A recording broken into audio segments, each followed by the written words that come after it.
함께 성경 말씀입니다. 성경 말씀은 요한복음 14장 1절부터 3절까지 말씀 중에서 14장 1절에 기록되는 한 절의 말씀 화면에 띄었습니다. 다 함께 봉독합니다. 너희는 마음에 근심하지 말라. 하나님을 믿으니 또 나를 믿으라. 아멘. 자, 오늘은 14장 1절의 이 말씀을 여러분들과 마치고 다음 주는 14장 2절에 기록되어 있는 우리의 처소를 예비하신 예수님이다라는 그 말씀을 가지고 2절과 3절의 말씀으로 다음 시간에 여러분들과 은혜를 나누도록 하겠습니다. 그러므로 오늘 여러분들과 함께 나누는 이 말씀들을 여러분들이 잘 정리하시고 여러분들의 삶 가운데서 근심하는 이유가 무엇인지를 잘 기억하시고 늘 주님만을 따라가려고 하는 우리 성도님들이 되시면 감사하겠습니다. 교회는 오랫동안 성도들에게 외치는 단어가 있었습니다. 그 단어가 비전을 가져라, 하나님의 비전을 품으라라는 그와 같은 말들을 오랜 시간 동안 여러분들 그렇게 해왔습니다. 그런데 정작 묻고 싶은 것들이 있더란 것입니다. 그 비전을 외쳤던 수많은 성도들은 지금 어디에 있습니까? 교회 안에서 가장 많이 소비되는 단어 중에 하나가 바로 비전을 갖자입니다. 그런데 어느 순간부터 그 비전이라는 말은 성경의 언어가 아니라 세상의 언어가 되어버렸습니다. 하나님의 나라가 아니라 자기의 성공을 설명하는 단어가 되었다는 것입니다. 젊은 시절에는 누구나 갈급함이 있습니다. 그래서 나는 무엇을 위해 살아야 하는가를 고민합니다. 하나님은 나를 과연 어떻게 쓰실까라는 그와 같은 생각들을 합니다. 내 인생의 방향은 과연 무엇일까라는 그와 같은 고민들을 합니다. 그래서 많은 성도들이 비전 집회와 기도회와 캠프를 찾아갑니다. 찾아가는 건 좋습니다. 문제는 갈급함이 아니라 도대체 그것을 찾아가서 그 갈급함을 어디에 사용하고 있느냐는 것입니다.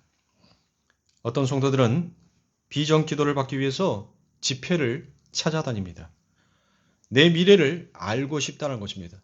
그리고 또 하나님의 뜻을 확인받고 싶고 내 인생이 특별하다는 말을 듣고 싶어 하더란 거예요. 그런데 문제는 우리가 과연 놓치고 있는 것들이 있더란 것입니다. 그리고 정말 조심해야 하는 것이 있습니다. 하나님의 뜻을 구한다라면서 사실은 자기 욕망의 확인서를 받으러 다닐 수 있기 때문인 것입니다. 그런데 참 아이러니합니다. 그렇게 비전을 외쳤다, 비전 기도를 받았다, 뜨겁게 예배도 드렸다. 그런데 오늘날 이 대한민국 교회에 수많은 성도들이 오히려 예수를 떠나고 교회를 떠났습니다.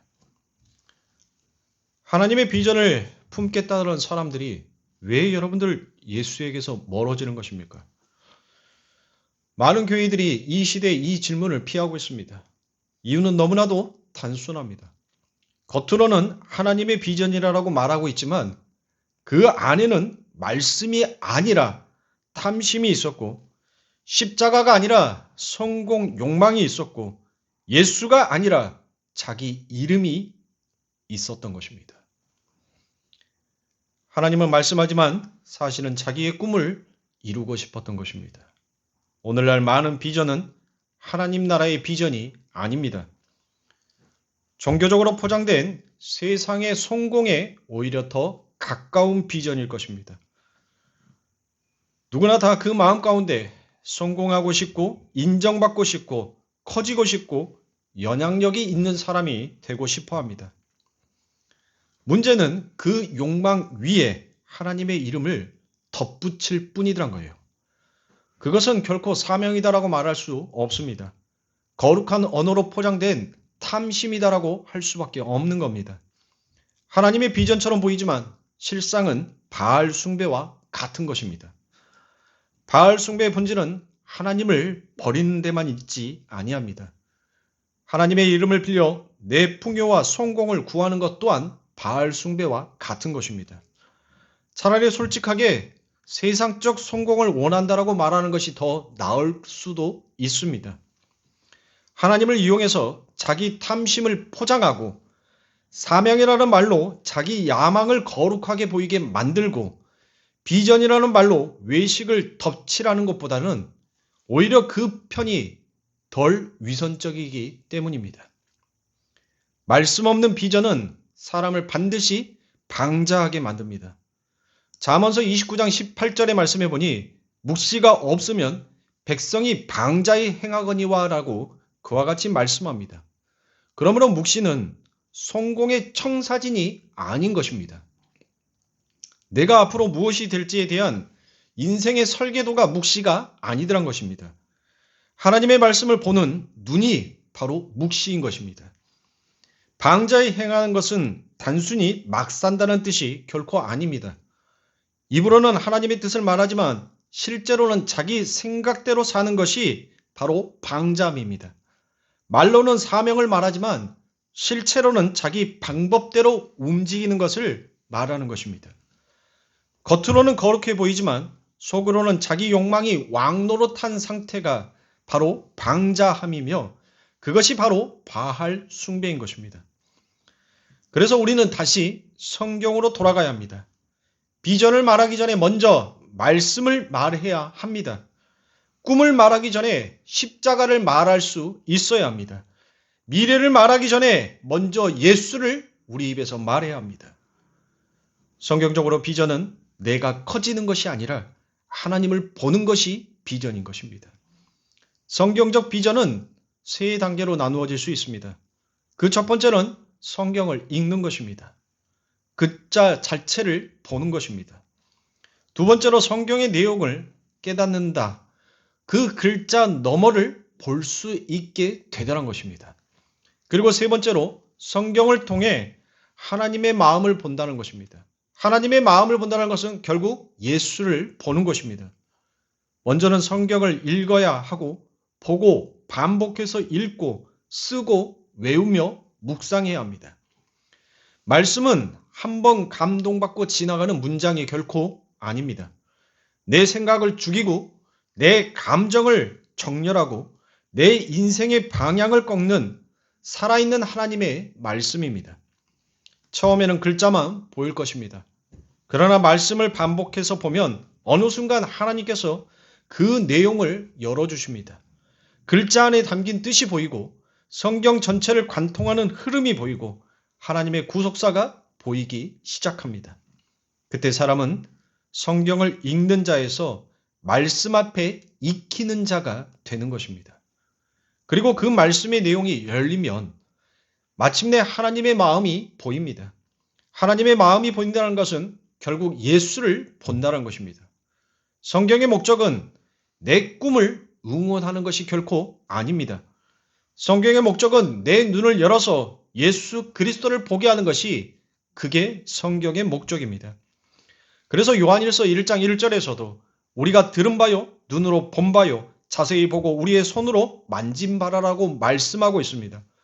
그러므로 말씀을 듣고, 말씀을 보고, 말씀을 자세히 보고, 마침내 손으로 만지듯 경험하는 것, 그것이 말씀이 정보가 아니라 생명이다라는 증거인 것입니다. 이것이 바로 성도가 가져야 할 비전이며 오늘날 교회가 가져야 할 비전입니다.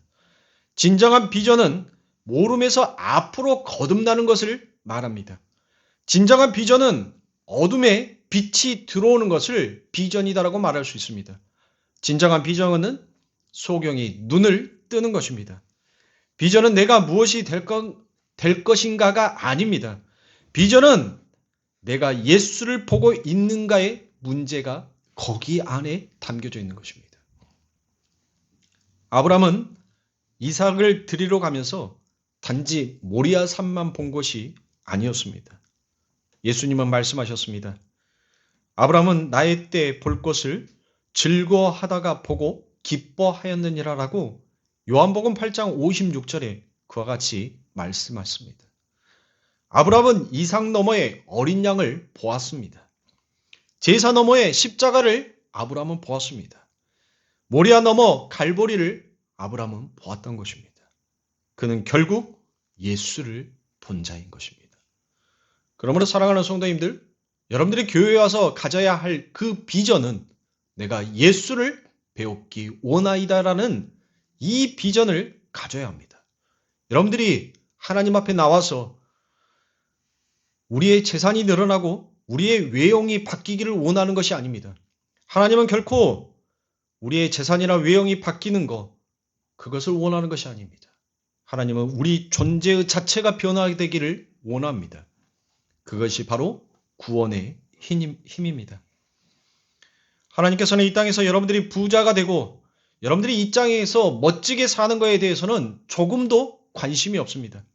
하나님의 관심은 내 자식을 자식답게 바꾸는 것에 하나님은 목적을 두고 계십니다. 그러기 위해서 하나님이 우리를 어떻습니까? 벌거벗겨 버릴 수도 있습니다. 그러나 우리는 절대로 부끄럽지 않습니다. 그 고단한 경험이 나의 하나님 백성됨에 도움이 된다면 오히려 그것이 복이었음을, 그게 하나님께서 내 삶 가운데 주신 비전이었음을 우리는 발견할 수 있게 됩니다. 그러니까 그것을 우리가 깊이 이해하고 깨달으면 깨달을수록 우리는 근심에서 조금씩 벗어날 수 있는 자가 바로 성도라는 것입니다. 한번 여러분들이 여러분의 자신들을 스스로 한번 평가해 보시길 바랍니다. 예전의 여러분들과 지금의 여러분들을 어떻습니까? 여러분이 고난을 대처하는 여러분들의 모습을 봤을 때 사실 많이 성숙해졌다라고 여러분들 생각되지 않습니까? 그것이 바로 구원의 힘입니다. 하나님은 여러분들을 그렇게 바꿔가고 있습니다. 옛날 같으면 그냥 팔팔 뛰고 난리가 났을 텐데 지금은 그냥 그러니 하고 넘어갈 때도 있을 것입니다. 왜 그렇습니까? 여러분들이 인생을 살아가면서 하도 많은 것들을 겪어왔고 그 겪었던 것들이 오히려 이제는 여러분들의 삶 가운데서 차분함을 가져다 주더란 것이에요. 그런데 우리는 그것을 복으로 여기지 아니하더란 것입니다. 정말 성도가 예수를 바라보기를 원하는 그와 같은 마음의 비전을 가졌다면, 하나님이 원하신다면 그 고난의 길을 나는 또 다시 갈 수 있습니다라고 우리는 그 고백을 해야 합니다. 그런데 우리가 하나님께서 우리에게 주신 그 묵시와 그 사명과 비전이 무엇인지를 모르니까 우리는 함부로 우리 주변에 고난을 당하고 어려움을 겪는 분들에게 당신은 하나님 앞에서 무엇인가 잘못을 했기에 그와 같은 일들을 당하고 있는 거다라고 너무나도 쉽사리 이야기를 하더란 것입니다. 여러분들, 정말 우리가 말씀을 안다면 결코 그렇게 말할 수가 없습니다. 오히려 그 고난과 어려움 가운데 있는 그 사람을 보면서 하나님의 세심한 별의 손길 아래 있는 사람일지도 모른다라는 여러분들 그와 같은 믿음을 우리는 가져야 합니다. 우리는 그렇게 살아야 하는 자가 맞습니다. 오늘 본문에서도 우리 주님께서는 그것을 말씀하고 있습니다. 제자들에게 무엇이다라고 얘기합니까? 본문 1절에 근심하지 말라라고 말씀하셨습니다. 그렇다면 여러분들, 제자들이 근심하고 있었기에 우리 주님께서는 그들에게 근심하지 말라라고 말씀하셨겠죠. 저와 여러분들은 과연 무엇을 가지고 여러분들 이 세상을 살아가면서 근심하고 있습니까? 우리 주님께서는 과연 근심하며 살아가는 우리들에게 근심하지 말라라고 말씀하셨던 그 말씀이 과연 무엇이겠습니까? 성경의 말씀을 보니까 제자들은 예수님이 돌아가시게 되면 자기들이 그동안 투자해 놓은 것들이 헛되이 될까봐 근심하고 있었던 것입니다. 여러분이 너무나도 잘 아시다시피 예수님께서 돌아가신다라고 했었을 때 제자들은 내가 크니 너가 크니라는 것을 두고 싸우지 아니하였습니까? 그 말은 그들 자신 안에 하나님께서 주셨던 자기 부인에 대한 그 비전이 무엇인지를 몰랐던 것입니다. 가룟 유다가 정치적, 군사적, 민족 메시아를 기다리고 있었던 것처럼 다른 제자들도 그러한 강력한 힘을 소유한 민족 해방자로서의 메시아를 오히려 기대하고 있었던 것입니다. 그들은 주님이 예루살렘 성에 입성하였었을 때 그 예루살렘에 모인 수많은 군중들과 그 유대인들의 입에서 호산나 호산나라는 그 환호의 소리를 직접 들었던 사람들이었습니다. 그런데 우리의 스승이 그 환호를 듣고 있었던 그런 것을 본인들이 너무나도 알았던 거예요. 얼마나 여러분들 흥분했겠습니까? 얼마나 그들 가슴 속에서 여러분들 그 주님에 대한 기대가 컸겠냔 말이에요. 못했습니까? 그동안 3년 반 동안 고생해왔던 그 고생의 이제 보상이 곧 내게 주어질 것처럼 그들은 여겼습니다. 그래서 이까지 고생쯤이야 얼마든지 참을 수 있다라고 그들은 생각했을 것입니다. 그 후에 이 세상에서 정말 엄청난 복이 약속되어 있다면 여러분들 어떻겠습니까? 여러분들에게 우리 예수님이 엄청난 환호를 받고 그 예수님의 제자로서 여러분들이 그 뒤를 따라섰을 때 여러분들 3년이 아니라 30년이라 한다 할지라도 그 후에 그 고생이 끝나면 여러분들에게 엄청난 보상이 주어진다고 하면 여러분들 못 참겠어요? 저는 참을 것 같아요. 내가 30년만 고생하면 정말 이 앙장 물고 저는 참을 것 같아요. 30년 뒤에 이 세상에 어느 누구도 누려보지 못했던 그 복을 내가 받을 수 있다라고 한다면 여러분들 저는 참을 것 같습니다. 바로 그와 같은 모습들이 이 제자들 안에 있었던 것입니다. 그 대표적인 말씀이 마가복음 10장 32절부터 39절의 말씀입니다. 32절입니다. 예루살렘으로 올라가는 길에 예수께서 제자들 앞에 서서 가시는데 저희가 놀라고 쫓는 자들은 두려워하더라.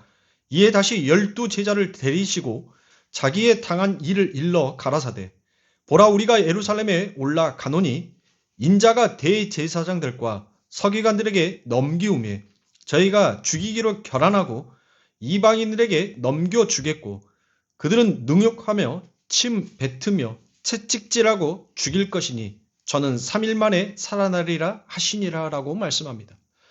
자, 예수님께서 지금 세 번째 자신의 죽음에 대해서 이야기를 하고 있죠. 그런데 그 이야기를 들었던 제자들의 반응은 과연 어떻습니까? 35절입니다. 세베대의 아들 야고보와 요한이 주께 나와 여짜오되 선생님이여 무엇이든지 우리의 구하는 바를 우리에게 하여 주시기를 원하옵나이다. 이르시되 너희에게 무엇을 하여 주기를 원하느냐? 여짜오되 주의 영광 중에서 우리를 하나는 주의 우편에 하나는 좌편에 앉게 하여 주옵소서. 예수께서 가라사대 너희 구하는 것을 너희가 알지 못하는도다. 너희가 나의 마시는 잔을 마시며 나의 받는 세례를 받을 수 있느냐? 저희가 말하되 할 수 있나이다 라고 이야기합니다. 여러분들 우리는 가룟 유다와 베드로만 나쁜 놈이다라고 생각을 했었습니다. 그런데 여러분들 가룟 유다와 베드로보다도 더 한술 뜨는 놈들이 있지요. 어떻습니까? 야고보와 요한이더란 것입니다. 그들도 무엇이다라고 얘기합니까? 할 수 있다라고 얘기합니다.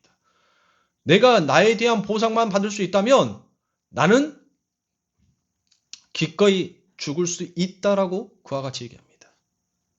그런데 그들의 목적이 여러분들 무엇이었습니까? 성경은 정확하게 이야기하고 있지 않습니까? 나 영의정 시켜주시옵소서, 자의정 시켜주시옵소서라고 그와 같이 이야기를 하고 있더란 거예요. 그들이 죽기를 각오하고 얻고자 싶어 했던 그 목적이 바로 이 세상의 영광과 이 세상의 풍요들한 것입니다. 예수님이 나는 이제 곧 죽게 될 거야 라고 말씀하셨는데 예수님이 무엇이다라고 얘기합니까? 예수님이 민망했다라고 그와 같이 말하죠. 너무 고통스러웠을 것입니다. 그런데 그 앞에서 예수님을 위로는 못할 망정 나 우의정 시켜주세요, 나 좌의정 시켜주세요라고 하는 이 제자들의 모습, 그걸 확실하게 약속해 주세요라고 말하고 있는 이 제자들의 모습, 과연 오늘날 갈 길을 잃어버린 우리들의 모습이 아닐런지 모릅니다. 마태복음에 보면 심지어 엄마까지도 등장을 하지 않습니까? 여러분들 인류 최초의 치맛바람은 바로 여기에서부터 시작되었다라 해도 과언이 아닐 것입니다. 이게 바로 우리의 모습인 것입니다. 그러한 자들에게 예수가 찾아온 것입니다. 너희들 어떻게 그럴 수 있니? 너희들은 이제 탈락이야 라고 그와 같이 말씀하지 않으셨습니다. 그 자들에게 찾아오시더란 것입니다. 그런데 우리가 구원을 받은 후에도 어떻습니까? 여전히 똑같습니다. 야고보, 요한, 베드로처럼 그렇게 이 세상의 힘만을 과연 우리는 구하고 있지 아니한가입니다. 그게 얼마나 여러분들 가당하냐는 것이에요. 그렇게 복음을 하나하나 이해하고 성경의 말씀을 하나하나 깊이 이해하게 되면 조금씩 조금씩 우리가 그러한 터무니없는 삶 속에서 이제 내려놓음을 배울 수 있게 되는 것입니다. 예수님은 그러한 자들에게 무엇을 요구하셨습니까? 믿음을 요구하시더란 것입니다. 오직 믿음만이 너희들의 근심을 날려버릴 것이다 라고 그와 같이 말씀하셨습니다. 너희들이 아직 세상의 것들을 포기하지 못하고 있기 때문에 지금 너희들 안에 그 근심이 있다는 것입니다. 그러니까 예수님께서 너희들에게 뭐라고 얘기합니까? 믿음을 가지라라고 얘기합니다.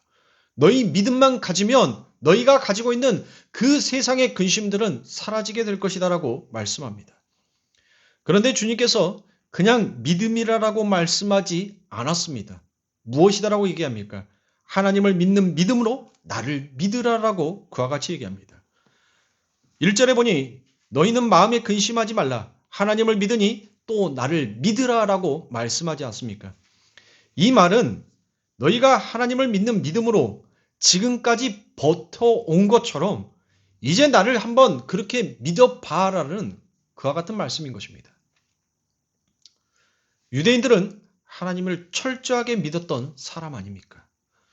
그들은 하나님께서 이스라엘을 철저하게 지키고 보호하고 복을 주실 분이다라는 것을 믿었습니다.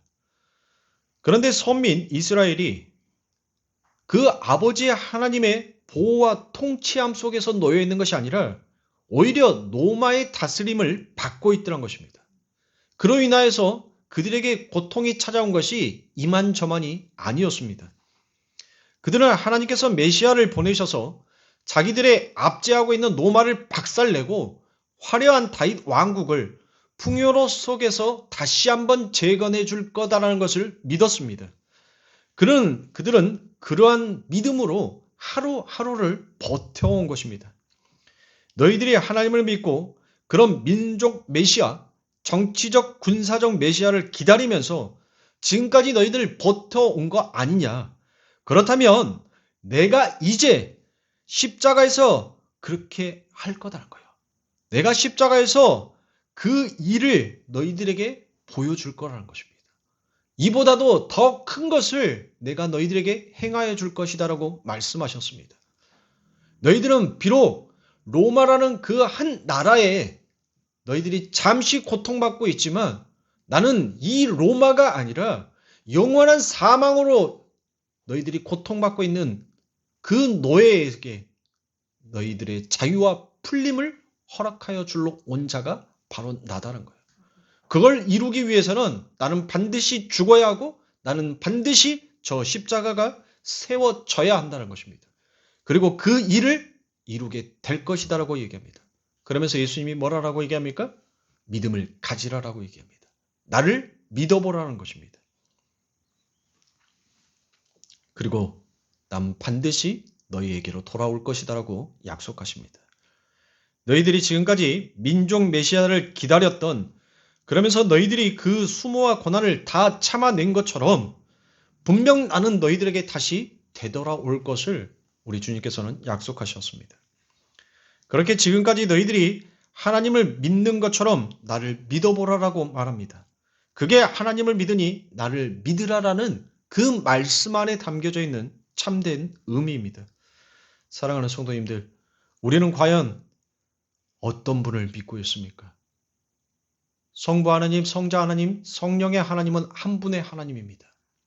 그런데 우리는 우리 마음속에서 어떤 하나님을 믿고 계십니까? 내 삶 가운데서 엄청난 기적과 역사를 일으켜줄 과연 그 하나님만 믿고 있습니까? 그 하나님이 바로 한 분의 하나님이다라는 것을 우리가 믿어야 할 것입니다. 그 예수가 여러분들에게 오셨습니다. 약속을 지키셨습니다. 성령의 모습으로 그 약속을 이루어 주셨습니다.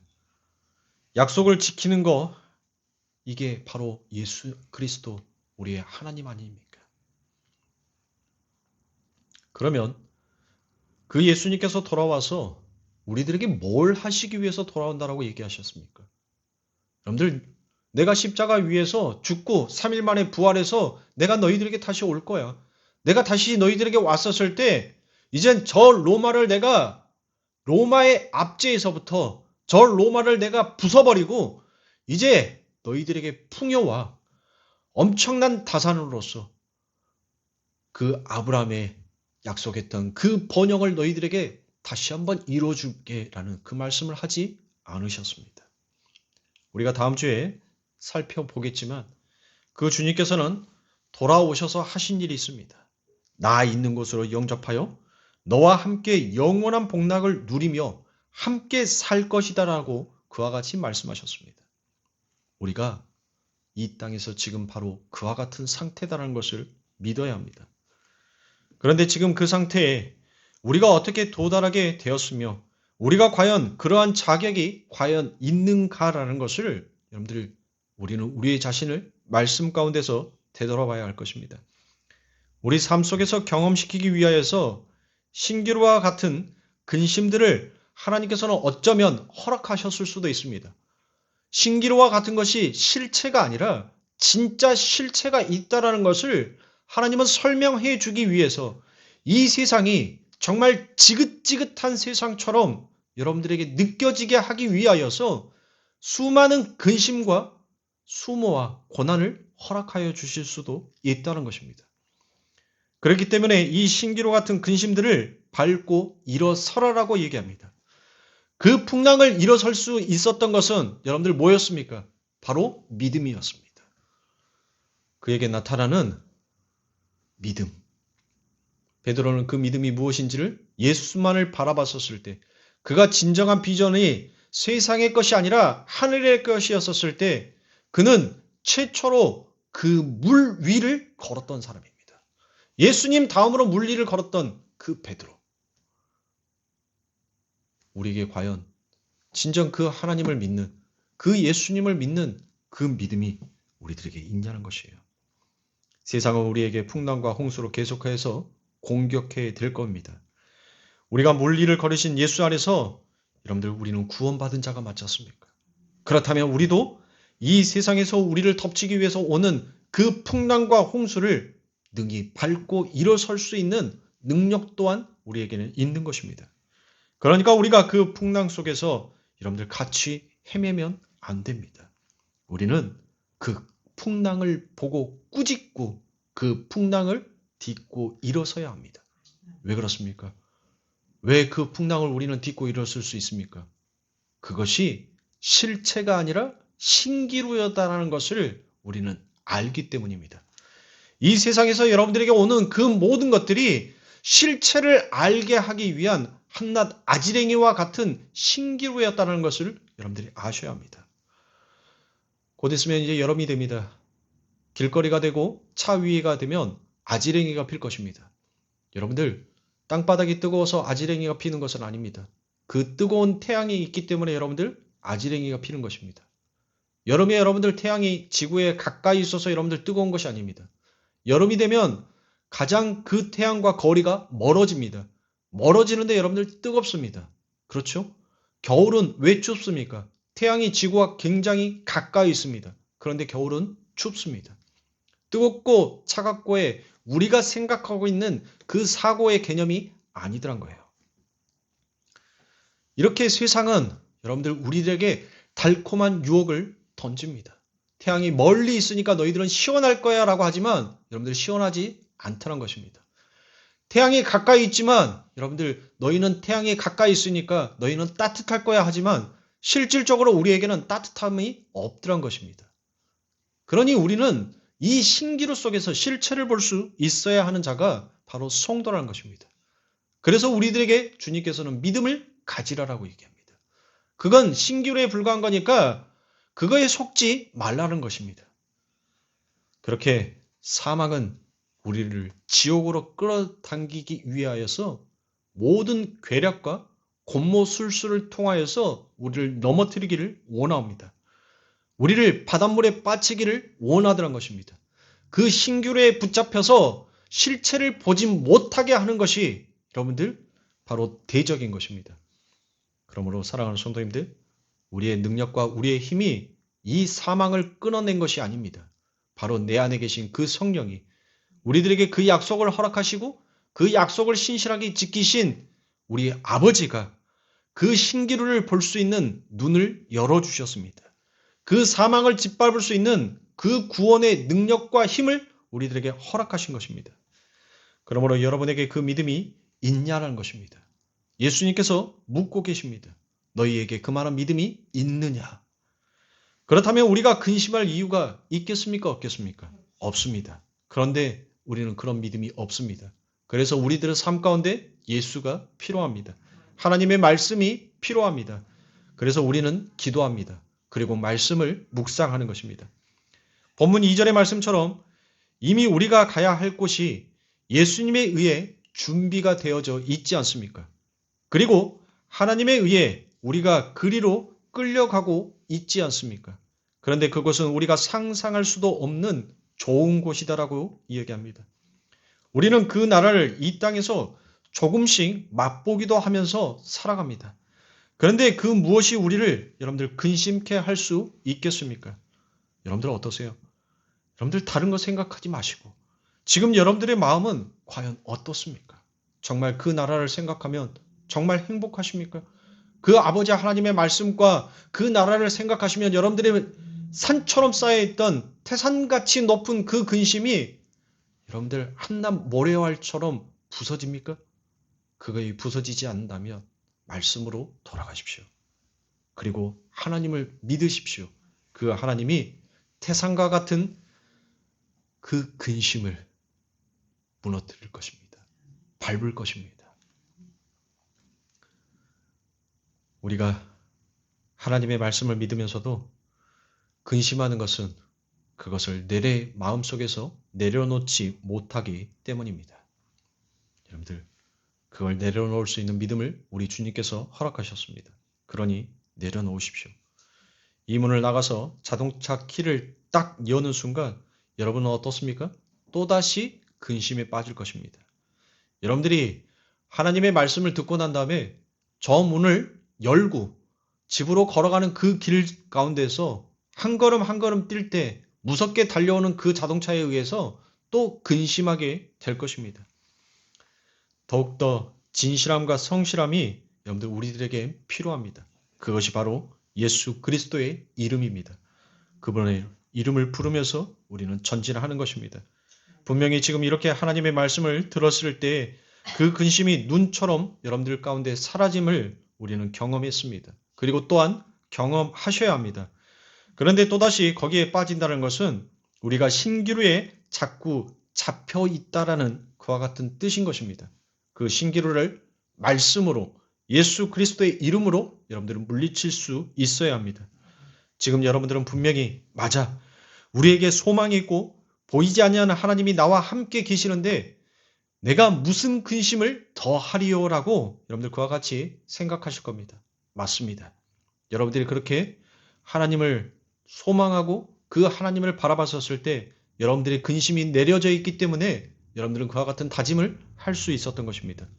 여러분들 우리는 오히려 그 근심을 향하여서 너 끝까지 내게 한번 해봐라라는 당당함이 있어야 합니다. 사망아, 네 쏘는 것이 어디 있느냐라고 우리는 그 사망을 향하여서 명할 수 있는 자가 되어야 할 것입니다. 그런데 우리는 순간 넘어집니다. 순간 우리는 그 근심에 붙잡히게 됩니다. 그 근심은 우리가 요람 안에 들어가는 그 순간까지 우리를 절대 놓지 않을 것입니다. 그러니 여러분들의 삶 가운데서 예수님이 필요합니다. 그럴 때마다 여러분들이 생각하셔야 됩니다.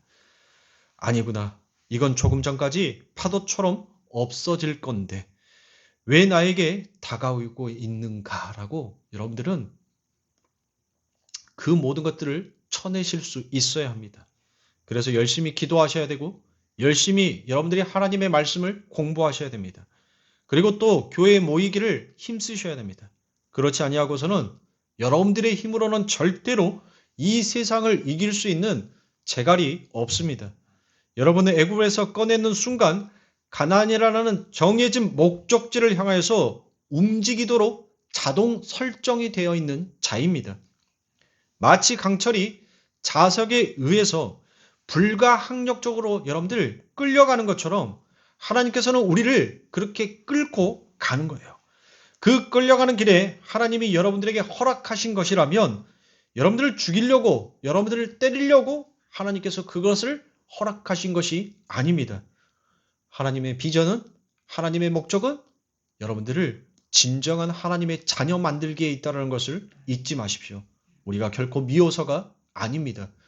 우리가 하나님 앞에서 용서받지 못할 죄인이어서 하나님께서 우리들에게 고난과 순환을 허락하신 것이 아니더란 것입니다.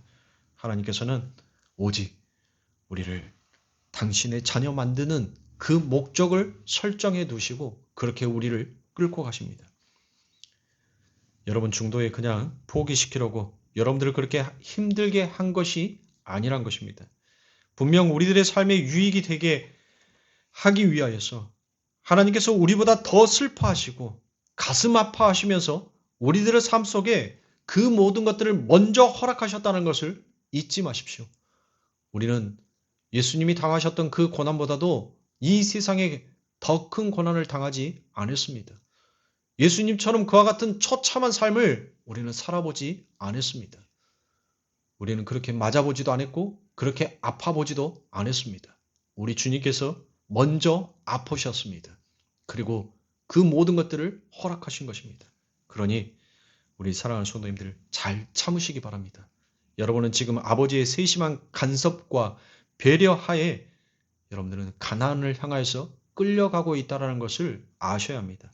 신명기 6장에 보면 하나님께서 이스라엘을 애굽으로 끌어내셔서 어디로 보냈다라고 그와 같이 얘기합니까? 어디로? 너희들이 짓지 않는 집, 너희들이 마련하지 않는 땅, 너희들이 열심을 보태지 아니하는 그런 풍요, 그걸 내가 준비해 놨다라고 말씀하십니다. 우리를 하나님은 거기로 끌고 가고 있는 것입니다. 그러니 이 세상의 신기루 때문에 여러분들 힘들어하지 마십시오. 그런데 그 길에 우리에게 양육과 훈련이 필요하다라고 말합니다. 우리가 하나님만 경외하고 하나님 위에 다른 신, 만몬을 붙들지 아니하고 오직 하나님에게만 순종하는 자로 만드시기 위해서 하나님이 우리에게 그러한 양육의 시간들을 허락하셨다는 것입니다. 그래서 디도서 2장 11절부터 14절의 말씀에 보니 모든 사람에게 구원을 주시는 하나님의 은혜가 나타나 우리를 양육하시되, 여러분들 뭐가 우리를 양육한다는 거예요? 11절에 보니 하나님의 은혜가 나타나, 맞아요. 그 은혜가 우리 안에 들어와서 무엇한다는 거예요? 우리를 양육하더란 거예요. 그래서 양육하시되 경건치 않는 것과 이 세상 정욕을 다 버리고 근신함과 의로움과 경건함으로 이 세상에 살고 복스러운 소망과 우리의 크신 하나님 구주 예수 그리스도의 영광이 나타나심을 기다리게 하셨으니 그가 우리를 대신하여 자신을 주심은 모든 불법에서 우리를 구속하시고 우리를 깨끗하게 하사 선한 일에 열심하는 친백성이 되게 하려 하심이니라라고 말씀합니다. 뭘 만들기 위해서요? 친백성을 만들기 위함이다라고 말씀하셨습니까? 우리 성도는 이 땅에서 하나님으로부터 양육을 받고 있는 자입니다. 이렇게 하나님의 은혜가 우리들의 삶 속에서 나타나서 우리를 양육하시는데 그 양육의 내용은 우리가 이 세상의 정욕을 다 버리고 의로움과 경건함으로 이 세상에 살게 하심으로 우리를 깨끗하게 하사 선한 일이 열심하는 친백성으로 만들어가고 계시더란 것입니다. 우리 성도는 이 땅에서 자신의 영광이 아닌 하나님의 영광을 위해서 진짜 선한 일에 열심을 내는, 하나님이 기뻐하시는 진짜 선한 일에 열심을 내는 자기 부인과 순종의 삶을 사는 자로 여러분들 그와 같이 완성되어져 가고 있는 것입니다. 거기에 필요한 것이 바로 오늘 우리 주님께서 말씀하셨던 것처럼 믿음을 요구하시더란 것입니다.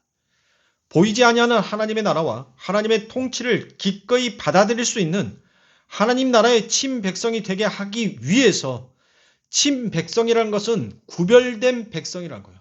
우리가 거룩이라는 말을 쓰죠. 거룩한 백성을 만들기 위해서 여러분들 하나님의 그 은혜가 지금 우리를 양육하고 있다는 것을 확실하게 믿는 사람들은 그 양육 과정에서 들이닥치는 근심과 염려를 다른 이들보다 조금은 쉽게 넘기울 수 있게 하기 위하여서 하나님은 무엇 한다는 거예요?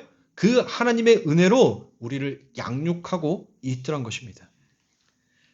그러니까 여러분들 우리들에게 닥쳐오는 그 고난과 순환들을 여러분들 잘 넘기십시오. 아무나 군대에 가서 여러분들 엄청난 그 훈련을 받고 아무나에게 여러분들 그 총을 허락하지 않습니다. 고된 훈련을 통과하고 그 훈련에 능숙하여져서 진짜 용사가 된 자에게 드디어 군대는 그 자에게 총을 허락합니다. 여러분들 맞아요. 하나님께서도 우리가 그와 같이 죄와 사망의 법 아래서 우리가 우뚝 쓸 수 있는 자, 그것을 우뚝 쓰게 하기 위해서 하나님께서는 우리들에게 그 믿음을 허락하셨습니다. 그 믿음이라는 무기를 주시기 위하여서 하나님은 우리를 지금 양육하고 있는 거예요. 군대에 들어가면 훈련병이 그 훈련소에서 훈련을 받고 자대에 배치를 받아서 자기의 의무와 역할을 다 하는 것처럼 우리도 바로 이 세상 가운데서 그와 같이 훈련을 받고 있는 것입니다. 그러니 우리에게 오는 시험, 고난, 근심들, 염려들 그런 것들은 전부 하나님께서 우리를 훈련하고 양육시키기 위해서 주신 것이다라는 것을 믿는 자는 견딜 수 있더란 겁니다. 우리에게 닥치는 모든 상황은 다 하나님이 우리를 쓰다듬으려고 내미시는 손길이었다는 것을 우리 사랑하는 성도님들 잊지 마십시오. 여러분들의 삶 가운데 고난이 오셨습니까? 순환이 오셨습니까? 여러분들이 지금 말할 수 없는 여러분들 그와 같은 고난 속에 근심 속에 있습니까? 여러분들이 지나는 곳은 동굴이 아닙니다. 여러분들이 지나고 있는 것은 터널입니다. 동굴은 끝이 막혀 있지만 터널은 잠시 시간이 지나면 밝은 태양이 그 아래로 내리쬐게 되어 있습니다. 여러분들의 삶 가운데 빛이 보이지 않는 것 같지만 여러분들의 삶 가운데 그 빛은 비추어주고 있습니다. 우리가 그 빛을 보지 못할 뿐입니다. 그 어둠 속에서 그 빛이 얼마나 감사한 거며 얼마나 고마운 것인지를 어둠 가운데 있는 자만 그 빛에 대한 고마움을 압니다. 바로 그겁니다. 우리들의 삶 가운데 그 주님의 은혜, 그 하나님의 사랑이 무엇인지를 우리가 배우기 위해서 우리는 잠시 이 어둠의 세상에 던져졌습니다. 그러나 우리는 막혀 있는 것이 아니라 뚫려 있는 자의 인생을 사는 자입니다. 그래서 우리들에게는 반드시 그 빛이 보일 겁니다. 그 빛이 보일 때까지 우리는 믿음을 가져야 합니다. 한 발 한 발 여러분들이 내딛는 그 발걸음 위에 분명 내가 걸어가는 이 끝이 분명히 있을 것이다. 그리고 빛이 되신 그 예수님께서 그 끝에서 우리를 환호하고 계실 것이다라는 것을 여러분들 믿는 자만 여러분들에게 닥쳐오는 그 근심을 수월하게 넘기실 수 있을 것입니다.